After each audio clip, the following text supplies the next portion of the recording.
I'm Rick Becker, host of the Irish Baseball Podcast, and I am joined with the head of games for the New York GAA, Eamon Fitzgerald. Thank you so much for joining us, Eamon.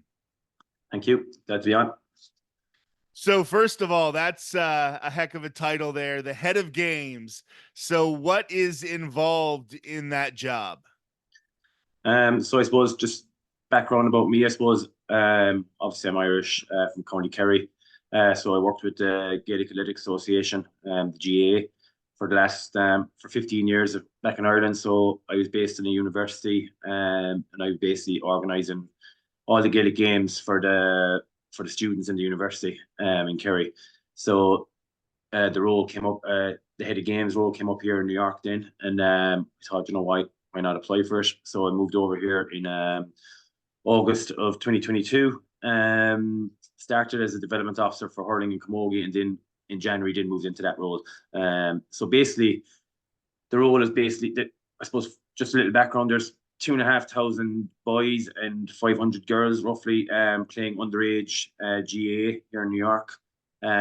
So 3,000 kids, I suppose you need a bit of structure and you need someone to kind of lead that, I suppose. So I suppose my job is promoting, first of all, Gaelic football, ladies football, hurling, and camogie, which are the four main field sports, I suppose, for GAA, to the kids here in New York, and also helping out with adult teams and coaching and all that.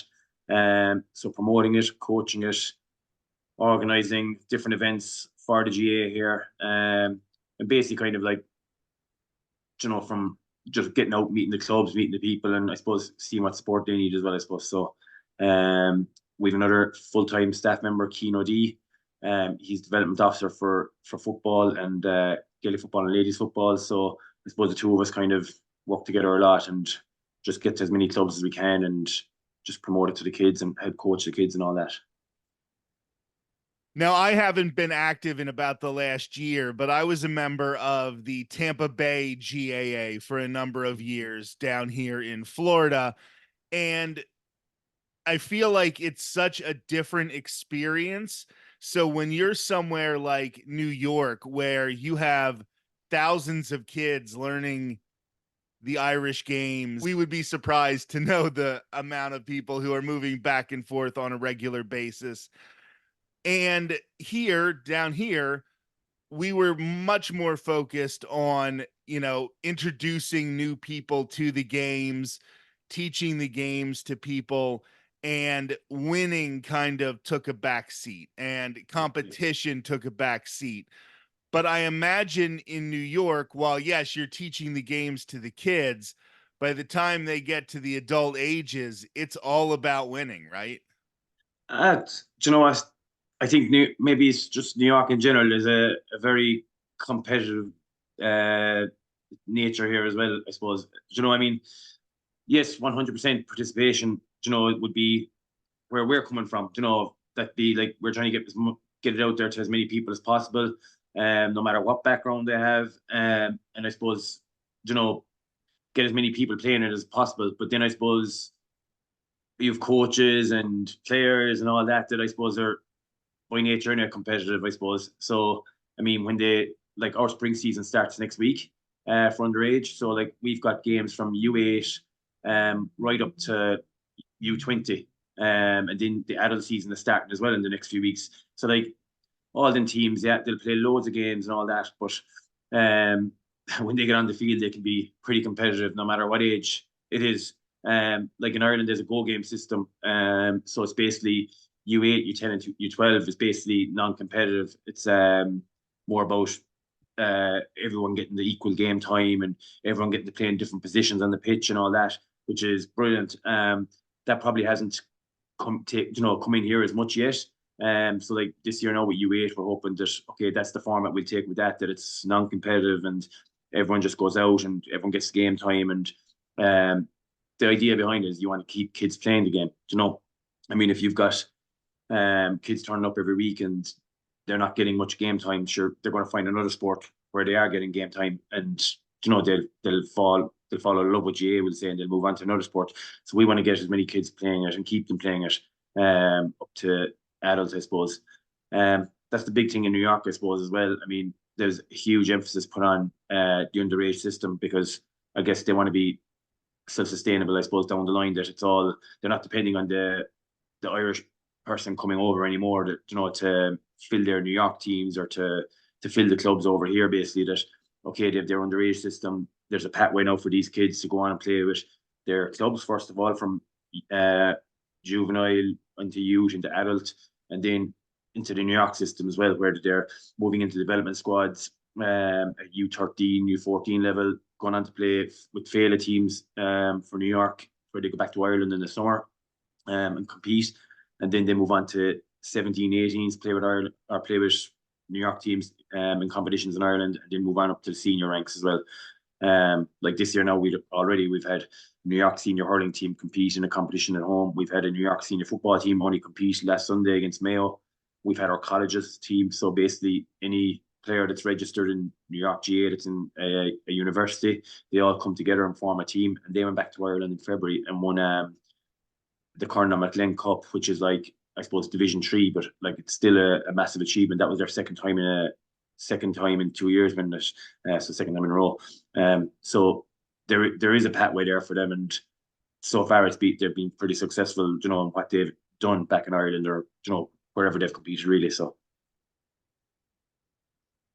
one of the things we find a lot in youth baseball is that kids are sort of pushed by coaches to specialize at a pretty early age. So whereas when I was a kid, I played, all three of the major US sports. I would have loved to have been introduced to the GAA sports when I was a kid, but I was growing up in central Pennsylvania. They still don't have a team or a club where I was raised. But do you find that kids are kind of forced to specialize on the GAA sports, or can they still compete in basketball, football, baseball, American football, baseball? Can they still compete in these other sports while learning the Gaelic games? Yeah, definitely. Like in Ireland, I just think like where I'm from, especially, I suppose, like you've Gaelic football, you've hurling, just say for a boy, right? And then they might play basketball, soccer, rugby, or something like that. But it's always GA in that would come first for a lot of the kids. Now, obviously, there's a lot of kids that put rugby or soccer or whatever first as well. But for a lot of the kids, because it's the biggest, it's what our national game, I suppose, they'd always put GA first. Whereas here, I can see, like, first of all, personally, I'd always encourage kids to play as many games as they can or many different sports as they can. So, like, here, I suppose it was kind of a shock to the system for us really when we moved over. Even myself and Key and the other lad, you know, we're so used to GA being first and nothing interfering with that, and then you come over here and the kids have like 10 other different sports that they're going to. Like I see there, and I can see why. I mean, like big thing here is scholarships for college and all that, and the high school sports are huge and all that. So a lot of the time, they're out in the evenings with different sports. So you're trying to, I suppose, keep the GA to set time. So, like for example, Gaelic football, ladies football is every Saturday now for the next 8 weeks. We'll say 9 weeks that way, and at least they know that this is their time, and none of the other sports really will kind of conflict with it. Like we try to get hurling on a Sunday, but like straight away, I have coaches come back to me telling me, "Oh, we've our soccer schedule for Sunday, so you're trying to find a time on a Sunday then that won't interfere with soccer as well." So there's a bit of playing around with schedules, and there's a bit of playing around with different games and all that. But no, I look, kids should play as many sports as they can, I suppose. But we'll just fit the G in over here. Like I said, it's a big emphasis put on the scholarships to college and all that. So I mean, we're not at a stage yet where GA can provide something like that here. So yeah, they have to do what they have to do, I guess. So Do you find that any of the more traditional American sports translate better towards the GAA games? Like, do you find that if somebody has played American football, that it's an easier transition to Gaelic football, or if they played lacrosse, it's easy for them to step into hurling? yeah, all this, but even probably works both ways. I mean, kids playing hurling and Gaelic football, they kind of lend each other, as in just from I suppose positioning on the field and all that kind of stuff. But like I've seen there the one thing with regard to baseball, for example, sure you've got your hand-eye coordination, all that kind of stuff. We'll say, but basically I see when I'm coaching the kids here, especially the younger kids when they're starting out, I can tell if nearly a lot of the time if they play baseball because when they're swinging, they're taking one hand off the hurley, which I think you do in baseball. That when you swing, you let go like that. Whereas in hurling, we try to encourage them to keep the two hands on. So, and even they're gripped in as well of the hurley. They're used to gripping from a baseball from the bat, or gripping the bat basically. So you can see just there's certain differences with some kids, of how they possibly should be holding the hurley, and then for other kids it comes natural to them because it's the same way they hold a baseball bat. Lacrosse, we've had a couple of lacrosse players that have gone on to play, for example, camogie. Uh, One girl last year hadn't played camogie before, and she took it up, and she was very good. She took it straight away because she'd been playing lacrosse all the way up. Um, but even things like basketball, for Gaelic football, I mean, a lot of the Gaelic football clubs, or sorry, county teams in Ireland now have brought in basketball coaches with them because of different like presses and just even the use of the ball basically and quick hands and all that. So like a lot of the sports are kind of can translate across each other definitely. So when I talked about being a member of a smaller club down here, a lot of the focus was on sort of the preservation of the culture and being around people who, it was probably about a 50-50 mix of people from Ireland and people from the United States with an Irish background. We had some people on the club who had no Irish background, right? Yeah. But it was a lot more about preserving the culture. Now, I know your focus is on the games and teaching the sport and, making sure that, people know how to play. But how much of a focus do you still find is on preserving the culture and discussing things like that? No, there is. Even when you're asking the question there, I'd even thinking like we have a course recently, a coaching course, but one of the things we touched on was so that New York team I was telling you about that went home to play in the colleges competition, like they would have sat down at the start of their training season, would say, and a couple of the questions they asked was, what do they want to get out of it? Why are they doing this? And it actually, a lot of the answers came back to that because keeping our Irish heritage alive, we want to represent New York, but also that people know that, yeah, we have, you know, a proud, I suppose, tradition of GA here, and we're proud of our culture basically. So, lot like that's why a lot of the clubs are doing it here, and a lot of people. That's why a lot of people are involved here. Um, I mean, you're probably so involved in the GA back in Ireland that when you move away, you want to stay involved in something. It's a great way of, from a social point of view, meeting people, or like just staying active and getting out in the evenings, whether it's coaching or just watching the games or whatever it is. But basically, it has the amount of people like that I have met straight away after moving over. Like, I mean, it helps you settle in so well because I mean, you've something in common straight away, I suppose. It's great to say, all right, you're Irish, whatever. But I mean, when you go to the GA, I mean, everyone has their own story about where their club is and how proud of their club they are. Their county. I mean, the amount of lads I've met here and saying, we spoke about like club games, times I played, my club has played their club at home in challenge games, or and you probably played against each other. Like even there on Sunday in Gaelic Park, I met a guy from County Cork, and we played against each other in 2001 in a schools final, and we were actually, it was our first time meeting each other, but we just got chatting, and he told me where he was from, and I said, oh yeah, we played that school and in a Munster final, and he said, oh, I was playing midfield, I was captain of our team, and I was playing full back for our team. So like that's what 23 years ago, and you're after meeting a guy randomly, bumping into him, and it turns out you played against each other. So it's great when you meet people like that and are able to share stories like that. But no, I think people over here are very proud of their culture and proud of their background. I think that's the big reason they push on with the GA here then as well.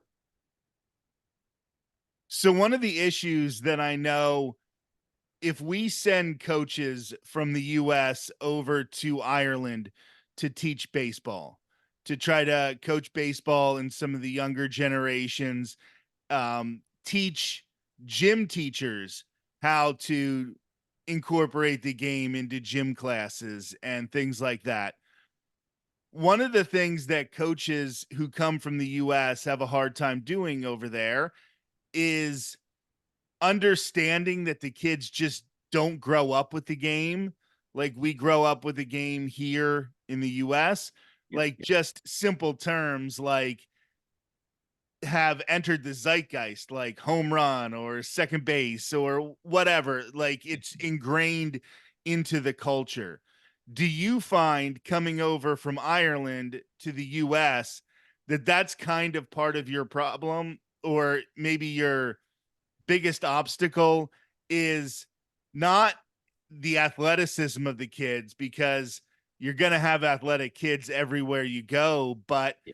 this wasn't necessarily ingrained into some of them, and they're way more used to the terminology and the rules of the sports that they're watching on ESPN than they are the GAA games.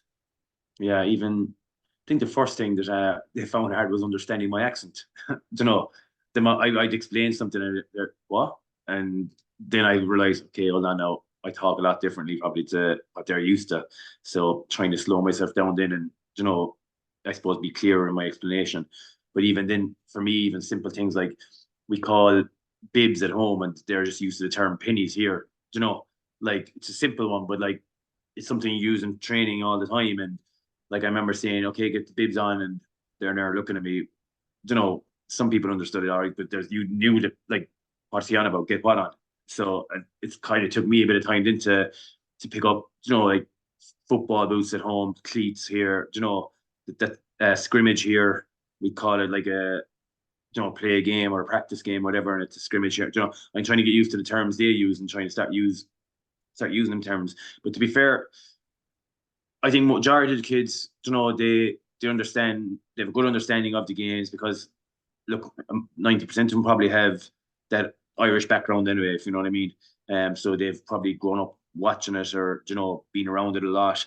Um, when I'm coaching, I suppose the only thing I kind of sometimes get, a small bit of confusion from the kids, I suppose, is like if at home, like I might say, okay, out to the 65-meter line, and they're like, what line is that? Or I mean, just not used to, I suppose, the lines in the pitch or stuff like that maybe. But that has happened only a couple of times. So, but majority of the time is good. I think they're starting to understand me a bit better now at this stage, getting used to the accent. Maybe I've had one or two lads, all right, the older lads, you can tell that they're kind of mocking your accent a small bit because they're putting on an Irish accent or whatever, and they're having a laugh about it. But sure, that's only part of it as well. So a bit of fun on it. So no, I think they're coming around to me. I think so.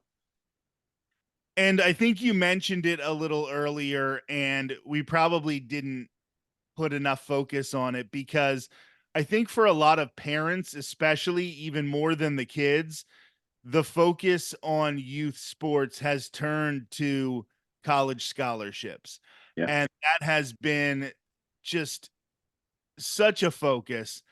And do you find that if you're looking to convince a kid that, yes, adding the GAA sports, adding Gaelic football or adding hurling or camogie for the girls, adding it to their repertoire, having that be a sport that they play, because maybe it doesn't seem as obvious how they can get benefit out of the Gaelic sports as they can some of the other ones. Like, you see kids getting baseball scholarships, you Yeah. see kids getting basketball scholarships.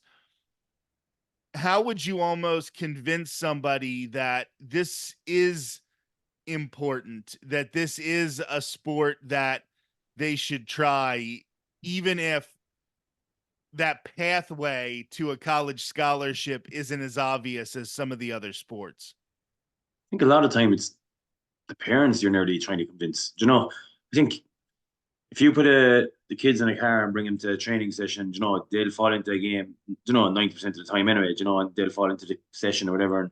And I suppose when they do come, then you got to make sure that it's fun for them, that they enjoy it. You get plenty of games. It's not just kids lined up waiting to do drills and stuff. That that's the one thing I would try to focus on. That when they come to a session, that they're getting plenty of games because that's where they learn anyway. First of all, and then I suppose that they'll enjoy it more.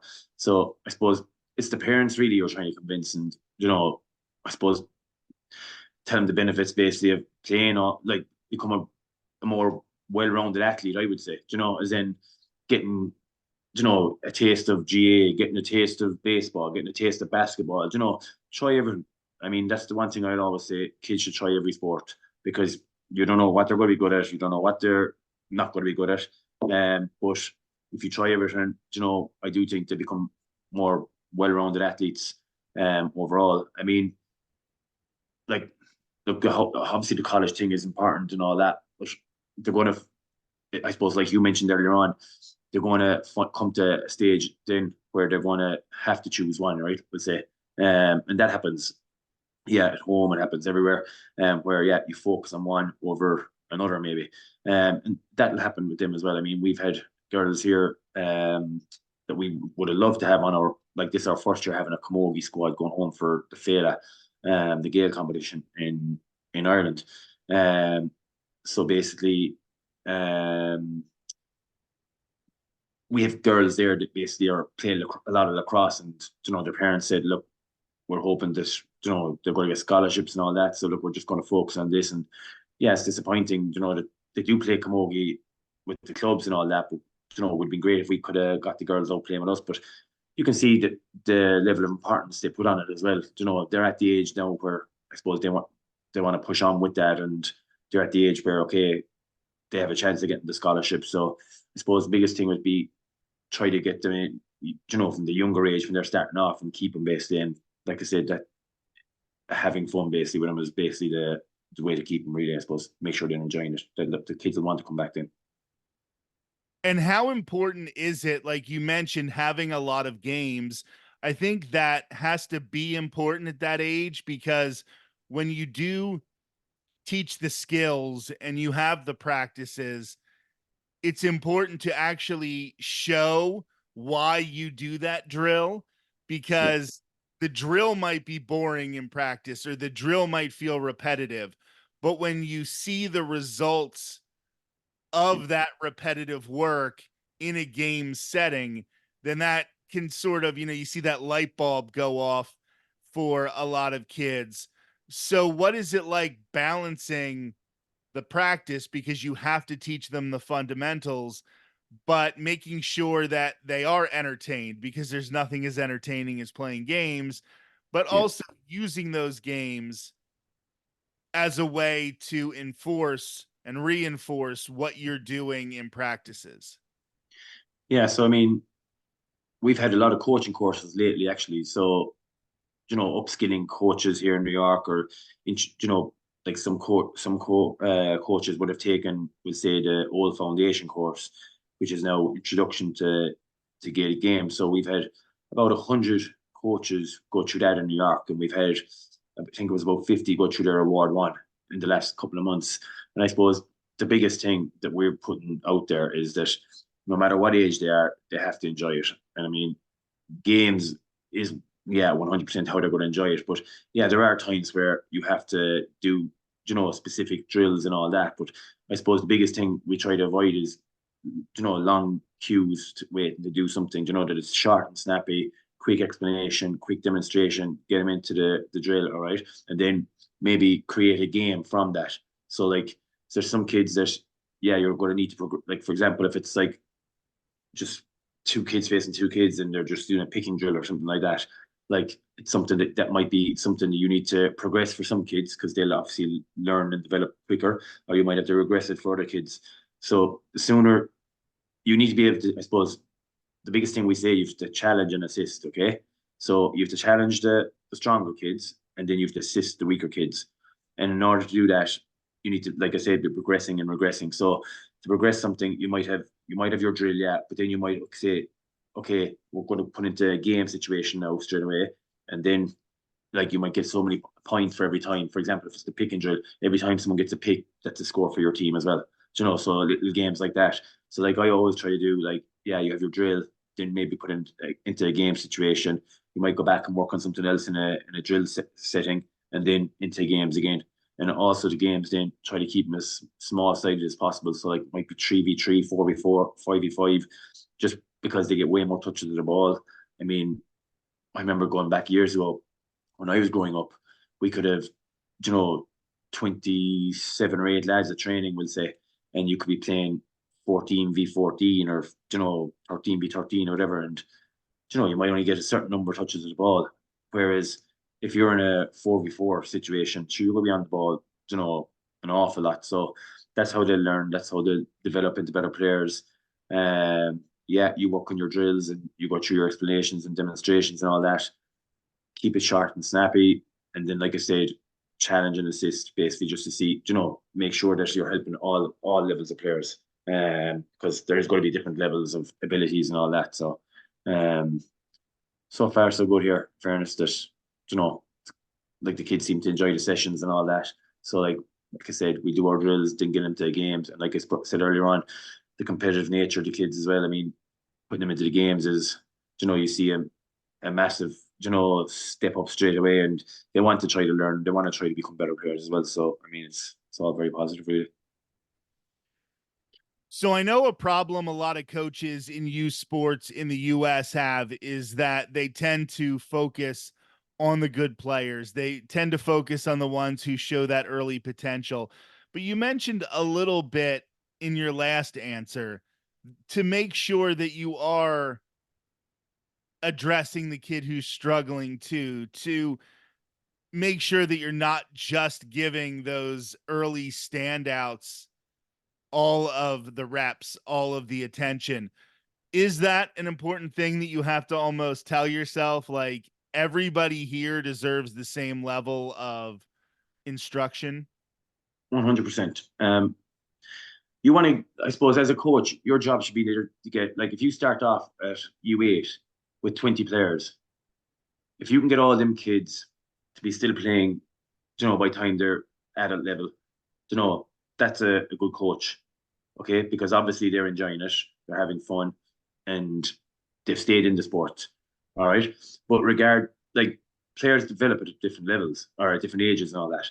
So I mean, just because a kid mightn't be the best player at U8, U10, U12, or whatever, doesn't mean that he's not going to develop by the time he's 16 or 17, to be a really good player. We have a development division here. So like I said, our season starts next week. So yeah, we've our A division, would say, for the bigger clubs with the bigger numbers and all that. But then we've a lot of smaller clubs who mightn't have the numbers. Like we've a great little club in Dutchess County there. We've a very good club in Long Island. That's just two, for example. Okay, and all these clubs come every Saturday into this development division, and we play a seven-a-side competition. And it gives just because they've got smaller numbers in their club right now, gives them, it doesn't mean that they can't be competitive as well and go out and have fun with the games and all that. But every Saturday now with this development division over the next 6 weeks, from 2 p.m. to about 6:30 p.m., we'll have 49 games on a Saturday, 49, 50 games roughly on a Saturday for these clubs, from all the way up to U8, from U8 up to about U14. So the clubs all come in, they're all in different, every week they get their schedule, they're playing different teams and all that. But I mean, when you see the clubs like that coming in, kids are getting game time. Like I said, they're smaller sided games anyway, so the kids are getting probably way more touches of the ball anyway than the kids, probably some of the kids in the A division, because it's smaller sided games. They're getting as much game time on the weekend as the kids in the A division, and they're definitely having fun because you can see it on their faces, that they're enjoying themselves. So our thing is, okay, with these clubs especially, how can we help them to grow and eventually become A division, clubs? How will their numbers increase? So I suppose by providing these games, we feel is the way to do that. So every week, like some of the clubs got extra players now this year. They were telling me because they know that they have a full schedule of games every weekend to be coming to. Whereas maybe before it wasn't as organized because it was kind of like worked on a home and away basis, so like you travel out to Long Island and sure you mightn't get the players to travel on a weekend, or Long Island could be struggling that weekend. Whereas now everyone, it's a set venue, everyone comes to the one venue, and it's way more beneficial to the clubs involved. I suppose they know that they have their set games, they know what they're playing every week. Yeah, and they seem to be having a lot of fun from it. So I mean, that's one thing that's helping big time, I suppose, this development division. And when I was growing up playing baseball, when I was growing up playing basketball, I had easy access to games that I could watch. So I could see the things that I was working on as a young player. My parents could say, "Hey, look at, that guy plays the same position as you. Pay attention." Do you find that it's hard to get as many of the GAA games in the US? The package is a little prohibitive sometimes cost wise. Maybe they will throw some games on YouTube or something like that, but it's few and far between. Would you like to see more access to being able to watch games over here in the States? Yeah, it'd be great. I know a lot of kids do get to, the kids that are really, I suppose, involved, that are moving up the ranks, we'll say now in GA. I know they watch a lot of the games at home because just say their mother or father might be from Tipperary, for example, and Tipperary might be playing and they'll make sure to get access to that game, somehow, whatever. They're kind of following their parents, watching them games. But yeah, a lot of the kids, like I actually heard recently about ESPN, I think, covered um, was it NCGA championships there a few weeks ago. I mean, that's hugely positive. A lot of our games in Gaelic Park that we play with the clubs, we stream them on Facebook and all that as well. So I mean, that's good that they can go back and watch back their own games and stuff. Especially like I suppose semi-finals, finals, all that. That they're always streamed. The New York game the other day, that when they played against Mayo, like we run halftime games and that, so the kids got an opportunity to play in that. So I introduced them to, I suppose, how big the sport can be when you got like 7 or 8 thousand people attending, and then I suppose the fact that that was going to be shown on GA Go as well, gives them an opportunity to watch back on that as well. But yeah, it would be great if it was, like the likes of ESPN or someone like, took it up now and, show them more frequently, I suppose. But you know yourself, like when you're watching a sport, that's where a lot of time kids become more interested in it, and they can, like you say, compare. Okay, I play there, or geez, that was a great score, or something like that. Um, but I suppose, look, it's a growing sport, and I suppose hopefully in time it will be, I suppose, more readily available to view for the kids here. And we have spent a lot of time over the past year really trying to focus on people who are keeping the Irish culture alive, not just, for adults, but really when we get that Irish culture into the kids, when they have an appreciation for it from an early age, that's just really important. And it helps people keep pride in their heritage. And we have a lot of people where, my father's side of the family is German and my mother's side is Irish. But I think when we keep those traditions alive, that's very, very important. So I want to thank you for everything you're doing. Eamon Fitzgerald, it was so great having you on the Irish Baseball Podcast. Thank you. It was great to be on. Appreciate it.